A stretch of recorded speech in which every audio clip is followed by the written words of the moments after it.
Let's get into our press review this morning. Ngunjiri Wambugu joins us, and the Standard newspaper is where we begin. Good morning. Good morning. Good to see you. Exclusive report by the Standard newspaper. The trouble ahead, why pressure is bound to arise on Uhuru Ruto to climb down from executive chair and rein in majority MPs to go slow for the sake of their Jubilee legacy. And there are various issues that have been outlined here that currently the government needs to perhaps shift a lot of attention on. There's the judiciary and MPs to slash JSE budget, and they've also asked Uhuru to block 25 new judges. Legislators defied court orders. So as far as the judiciary is concerned, there's a lot happening in that front. Let's begin there. Yes. I think the judiciary is seriously under siege from our political leadership, and I say this because there was this comment going around. I mean, there was an order issued out to the police to arrest the PS, so internal security, and a comment went out that it would be embarrassing. You know, and when you put that in the context of the other comments, there was also a report saying that in the Kamukunji, there were leaders that said that they're going to stop following what they termed as silly orders from the court. You get the impression that there's a serious onslaught going on in the judiciary, and if we don't manage that properly, we're going to lose what ends up to being the bulwark, or being the last resort when you feel you're in a problem. And the irony is that for a lot of the people who are fighting the courts now have had recourse, have had reason to go to court at some point or the other because they felt something was unfair. So that whole idea of cutting down the budget is actually it hurts the ordinary Kenyan. It doesn't hurt the judges. Remember, the judges get paid from the consolidated fund. Yes. They will get paid. They will earn their salaries. They will earn their benefits. So what you're actually reducing is the money that is used to support activities that benefit the functions of the functions of the judiciary. And the people who use the judiciary are ordinary Kenyans. So when you reduce the budget, you're actually not hurting the judiciary, you're hurting Kenyans. Yeah, it's a very warped. It's warped because also the judiciary in and of itself will not adjudicate over matters where you have not gone to court. We have what do they call it? It's an adversarial. We have an adversarial system, meaning that somebody has to go to court. Exactly. And then if somebody goes to court, he must be listened to. You know, because I get the impression that there's this growing conversation that, look, if somebody comes with a silly thing to court, throw it out. But you see, if I go to court with an issue against you and you don't show up, then the court has to listen. The only story they listen to is mine. Because they also don't have the right to get information from outside. They must deal with only what is before the court. They won't read the papers and so they won't read the papers and say so if I go with a story that makes some logical sense and you're not there to challenge it, they'll follow my story. So you can't say you're not going to go. I think what we need to see happening from the Senate, from Parliament itself, from the executive, from the governors, is a situation where it's going to take time. It is a time-consuming process. It consumes resources, but we also must agree we are 3 years down on a constitution that has not been tried on very many areas, and it will only be tried in court. People will come up with if you come up with a decision as Parliament and any Kenyan doesn't like it, he will run to court with it. He will get an injunction, and you will have to figure out how to deal with that issue. And you can't say that you can't get an injunction. If I have the right to go to court, you can't tell me I don't have that right anymore. Or you can't tell the judiciary that you cannot rule. You can't make a decision based on what people have come to court. Otherwise, now you're infringing on the rights and the powers of the judiciary. And quite a number of other pointers there for you to read on devolution, salaries, media and NGOs, as well as the land ministry.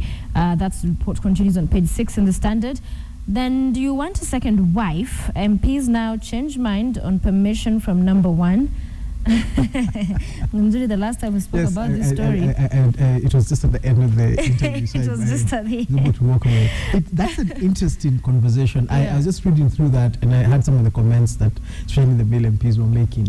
And one MP, was it the chairman of this lobby group that's supposed to represent men, which I just never understand, who said, how do you expect a woman to give you permission Yeah. to marry another woman? There's some who would. They'd think of it as she's coming to help me.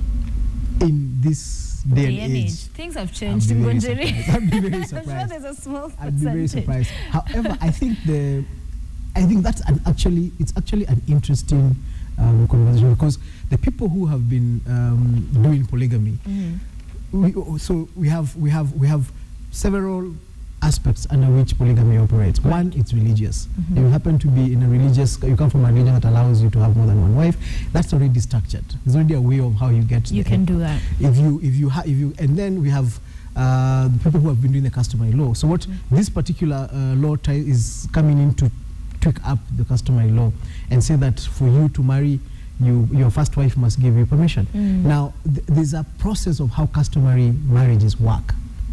And usually that process was what was brought into our judicial system and accepted. So I don't know whether we're actually going to be able to affect it from within our legal system and accept it. I don't know whether we're going to be able to tweak it from the legal system out. Yeah. Because customs are different. Various communities have various customs about what they do, including in their marriages. I also get the impression that this law is coming in specifically to deal to protect women, and I love that aspect of it, especially because I have daughters, to protect women from some guy getting married and staying with a guy for a couple of years, and then he walks away and gets married to somebody else. Somebody else, yes. But then a lot of the situations like those, you actually never ever get to know he's married to somebody else until something goes wrong. Yeah, dying. So really, exactly. So we are now in a situation where, so you've come up with a law that punishes a guy, that aims to throw him in jail.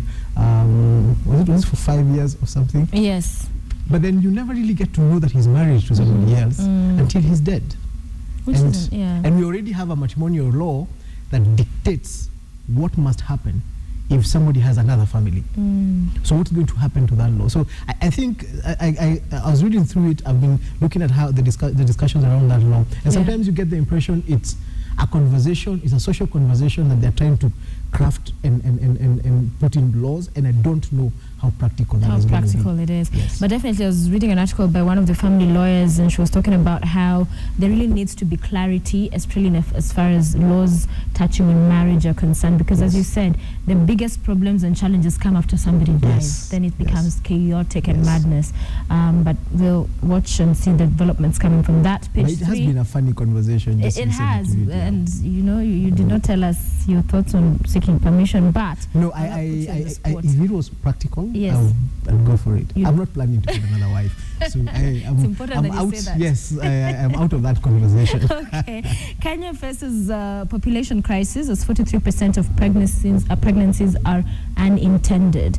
So that's a huge number, and that brings into place the question of contraception, also just education. Are people aware everywhere that this is what you could do to ensure that every time this and this happens, we're not talking about a pregnancy? It was an interesting observation that we're saying 43% of Kenyans would not be here if their parents had used contraception. Right. I don't know. I assume that we've had a very concerted campaign on contraceptives over the last 10 years or so. Yes. In fact, I noticed it is starting to become embarrassing. You're in the middle of watching news, or like you're in the middle of watching something, and then you have adverts, and maybe it was one of the weekends when kids haven't gone to sleep, and you're having some pretty hard questions from a 6-year-old, a 5-year-old. So this conversation has been going on. I feel as if that particular story doesn't make sense, because if you how do you go back and say that these people did not know about contraceptive and that is the reason they got children? Yeah. But it also does say that there's quite a bit more work that needs to be made to be done vis-a-vis getting people to know the options that you have as regards growing your family. Yeah. And this conversation needs to be a wholesome conversation. I know there are some religions, like the Catholics, who have a big problem with contraceptives. So so it's not that the conversation has not happened. Yes. I think also there's been a deliberate decision by some people not to use contraceptives. So I think it's it needs to be a more wholesome conversation than just assuming that people did not know about it. Okay. We'll talk about what's on page 4 later on. ODM elections, leaders in last-minute campaigns today, that will be happening as well ahead of the delegates convention. In our discussion later on, we'll look at what came out from yesterday's conversations in ODM, but reforms agenda, which is covered on page 6 and 7. Tough wars, legal tussle, threatened reforms in various sectors. And this is what we highlighted at the beginning, and a continuation of what we are seeing playing out, because other than threatening the budget, to interfere with the budget of the judiciary, there's also the vetting question, which had come up. And I thought, really? Which is actually mischievous. This was somebody saying that they want to go back and vet the judges. And what the message in that conversation was, we can come and fire you. And get you as well. Yes. I mean, if you continue like this, we'll come back and we will fire you. And which goes against the whole idea of why judges went through the vetting in the first place. So once you get in, you are now you now have the authority to do your job without being scared, without fear or favor. Right. Now, what Parliament is trying to introduce is an element of fear. The time to tell the judges, if you guys don't behave. Yeah. And this goes on against that fundamental issue of a judge being able, the oath that they all take has without fear or favor. Now, when the rulings are favorable, nobody complains. Right. When they're not favorable is when you want to introduce fear as a bargaining chip. It's actually blackmail, and financial blackmail, parliamentary blackmail, for lack of another word. And I think at this rate, they are going to get. I'm not too much for doing public demos, but if they continue like this, I think somebody just needs to tell them they're starting to go a bit beyond. They're going rogue. Yes, they're going rogue. Extra pullout is inside the Standard. The making of a saint is the headline today. Of course, there's also sports stories. The Fever Pitch back page. Do grab yourself a copy. Let's move to the Daily Nation. MPs seek control of 3 billion shillings from governors. So bottom line, many, and it has been said, articles have been written, it's all about the money. It's all about who's controlling the big money. Actually, it's slightly just beyond about the money. It's about what you can do with the money. The money, okay. Yeah, because we have a situation where after the campaigns settled down, a couple of, a year ago, closer to a year ago, when everybody was running for office this last campaign, a lot of these offices had not been tried. So nobody knew exactly what the governor would be doing, nobody knew what senators would be doing. And in fact, for those 2 seats, a lot of people were doing, like picky ponky. Do I run for senator or do I run for governor? Yeah, which one is better? Because either of them, do I want to do national politics or do I want to do local politics? Now, what has happened is that once it's settled down and the dust has settled down, guys are like, the governor is in charge of all this money and he's starting to look like a small president. And then also the governors went overboard, and this excellency. Yes, this is something that I think the governors need to think about very seriously. They're trying to be presidents. Now, a president walks into an office that has a system, that has a structure that tells him. By the time you walk in, when who got elected, he walked in and people sat him down and told him, this is what you can do, this is what you cannot do. Why? Because there was a history, there was institutional memory, this had been tried out, and that's why he does what he's able to do. He gets security briefs, intelligence briefs to know what issues to deal with and how to deal with them. Now, a governor wants to be like him and has none of those capacities. You don't have intelligence, you don't have institutional history. You're trying to run a budget. You want the frills and the thrills that come with it, but you can't hold it, you can't pull it off. So you're going to self-destruct. It's absolute power corruption, absolutely. And then somehow you end up making enemies with everybody. You've pushed out the senators. You've isolated your MPs because you want to run the county as a fiefdom, for lack of another word. So you're pushing away your MPs who feel threatened by that action, because once you isolate them from development projects, you're telling them they're going to risk being re-elected. And most of them want to be re-elected. So they want to participate in local, but you're telling them, no, local is mine. So I can come into your constituency and fix a road or do something, and I'll not ask you for permission because I'm the governor here. So that's what has happened with this whole issue. So now the MPs have gotten a chance with these reports by the budget, about misuse of budget. They've now gotten a chance to get their own back. So one, they want money, this money that is being moved away from the counties, and I think it actually is right. It should be done by the constituent development funds. Yes. But MPs run constituency development funds. So this money is coming to them and giving them more power to be able to participate in economic empowerment at the constituency levels. Because remember, you run for office to be able to do things and to show that you're doing them, so that you can be able to stand up and come up with a brag list at the end of the term and say, I want you to elect me again because I did ABCD. Okay. That has been the problem with the government. That has been the problem. And what, one of the questions now asked, is it teething problems, or is it just been taken a notch higher to just who can be the boss of who?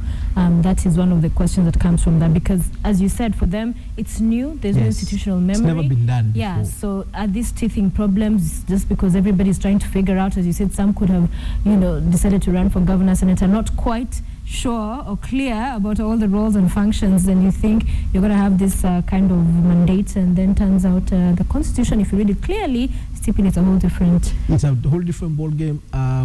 It's both teething problems and a situation of testing the system. When anybody gets into office, you want to have as much power as possible to do what you can do. Now, it is a system that stops you from going overboard. Now, we don't have, or we did not have a system. We have a theoretical system in paper about what governors can and cannot do. That's what is being tested now. And they're being told, look, yes, you can use money, but it must be used like this. This way. Yes, you must account for it. Yes, you can have special cars, but they must be like this. Yes, you can have a title, but it must be this. So they went straight for the biggest title they knew. Your Excellency. Your Excellency. Now, it's up to the system to determine, do they keep that system, that title, or do they get a lower one? They went for the flag. They went for big security entourages. In fact, I've always asked myself whether there's ever been a discussion about how many security officers a governor is supposed to have. And we know, now we saw MCAs want to get 2 bodyguards. So, and we know MPs had a conversation about the security. How many bodyguards should an MP have and why? I know senators have done it. I know the president has done it. And there's a structure in government. But is that structure, has there been a conversation about who serves as a governor's security and how many they are and who pays for them? Because I see some entourages and I'm thinking, are we paying for all those guys? I know. Yeah. And the chase cars. And the chase cars. Page 3, ICC trials. Ruto lawyers play clips to show witness slide. In one tape, Deputy President is heard assuring non-Kalenjins they won't be kicked out. So last week, the 12th prosecution witness told ICC how Deputy President Ruto and former Tindrat MP Henry Kosgei allegedly used parables to call for eviction of non-Kalenjins. So that is still ongoing. That's going on. That's going on. And I think it's just coming to we've gotten fatigue. True. So it's the point where we've gotten fatigue. It's no longer that big story. It's no longer a big story. We're listening, we're watching.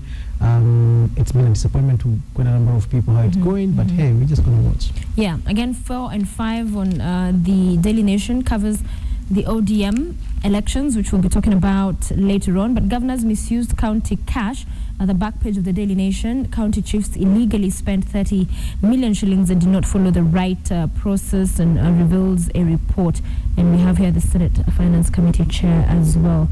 So in terms of going forward, especially after all this impeachment, drama we've been seeing, how you spend money is going to be very crucial for all these leaders. Though also there's when you read a story, for example, when you read a story like that, it looks like a big thing. And I'm not saying any public money is small, but think about it. 30 million shillings spent by 47 governors is less than 1 million shillings a month per governor, and it's over a period of time. So actually what they're saying is that, and this is petty cash expenditure.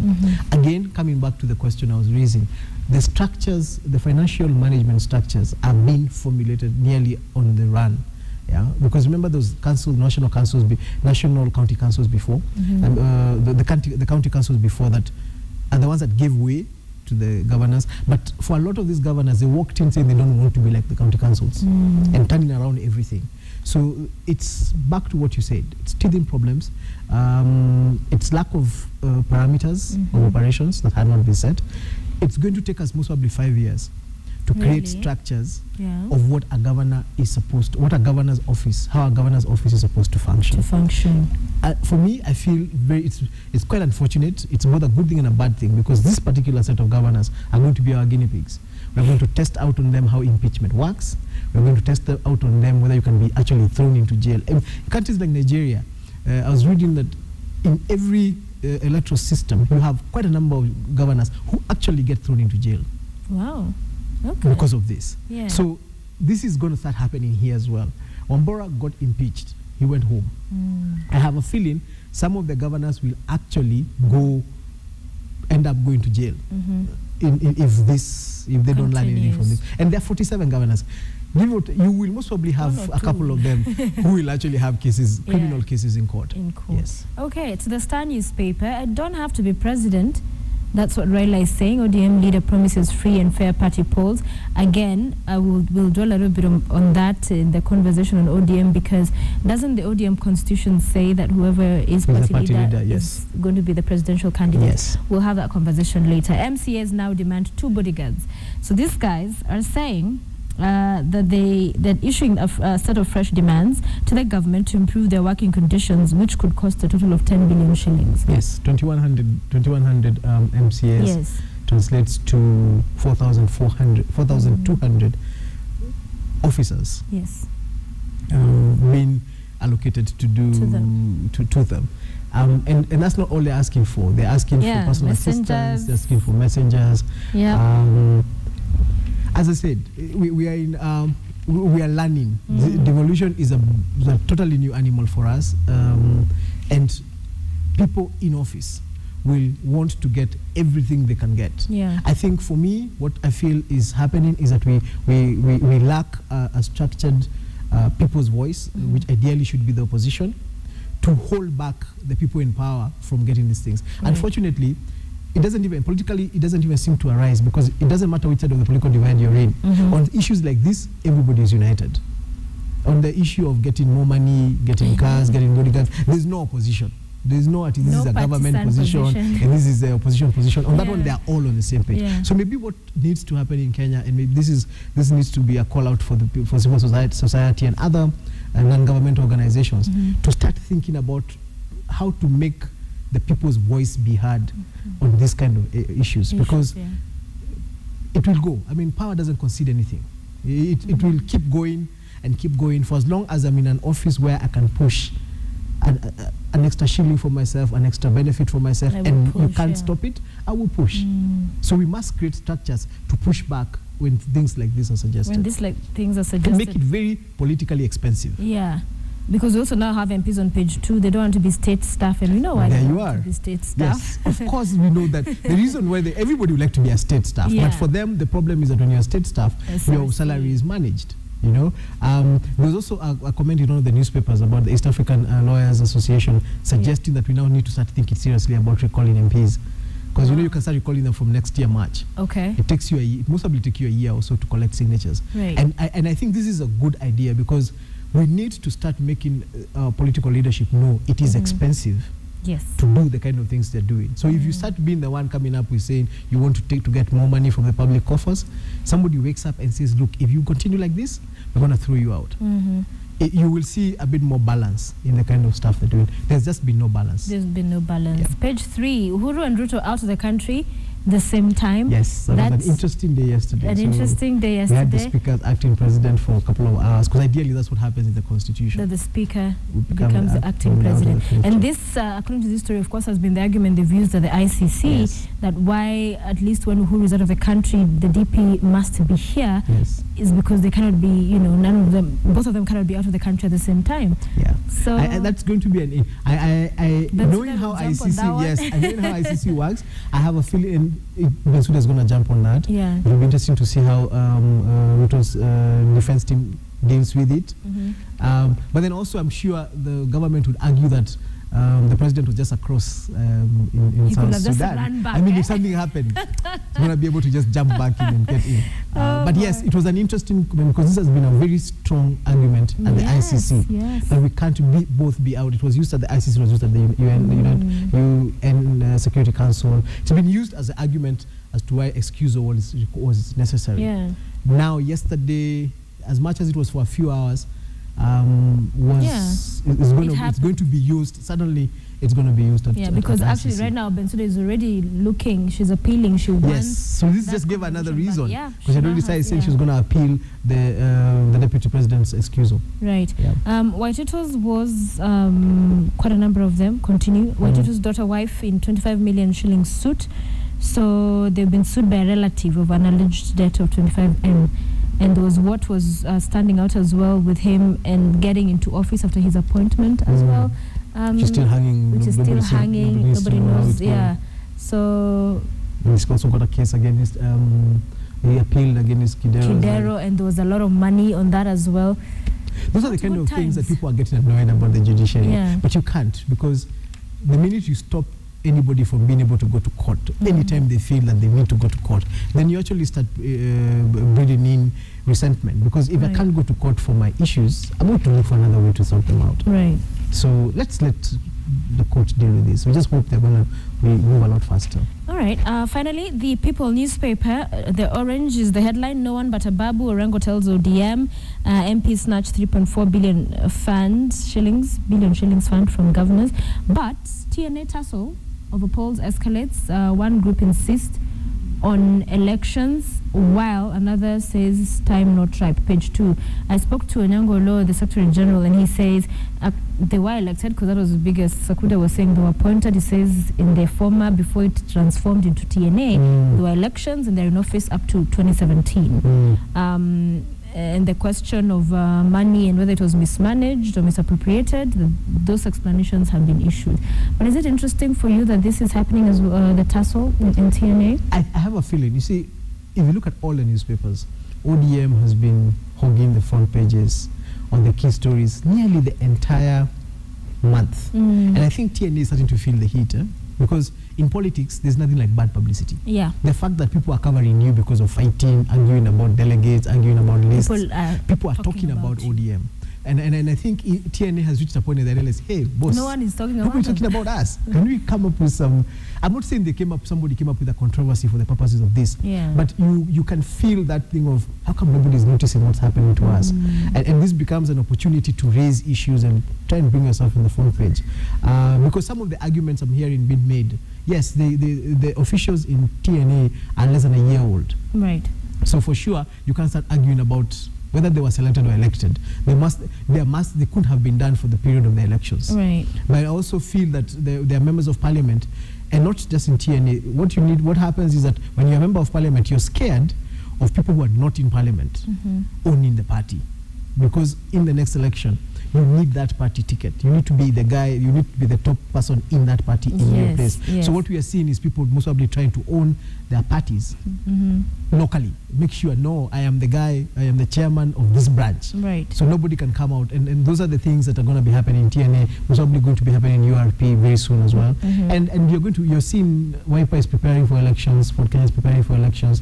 So the political industry, for lack of another word, has not stalled. It's going to keep us busy for the next couple of years. Yeah, and as you said, well, TNA would argue this didn't happen to get the publicity, but ODM has maintained a solid over a month in the headlines. 1 month headlines every day, literally. Yeah. And if you're especially you're in government and this is an opposition party, you start feeling no.